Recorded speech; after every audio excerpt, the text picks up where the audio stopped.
या महाराष्ट्रामध्ये झालेलं, राज्यामध्ये झालेलं काम आपण पाहिलं। अनेक प्रकल्प आधीच्या मुख्यमंत्र्यांनी, सरकारने बंद पाडले होते, स्टे दिले होते। अगोदरचं स्थगिती सरकार होतं, आपलं प्रगती सरकार आणि समृद्धी सरकार होतं आणि त्यामुळे अवघ्या 2.5 वर्षामध्ये एवढी विकासाची कामं झाली, लोकाभिमुख कल्याणकारी योजना झाल्या।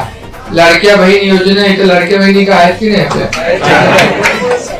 आणि त्यांना मी सांगू इच्छितो की विरोधक काही खोटे अफवा प्रचार करता लाडकी बहीण योजना बंद होणार, पण मी तुम्हाला सांगतो लाडकी बहीण योजना कधीच बंद होणार नाही। ज्या ज्या योजना आम्ही केलेल्या आहेत महायुतीने, त्या योजना बंद होणार नाहीत आणि जे आम्ही बोललोय ती प्रत्येक गोष्ट आम्ही करणार।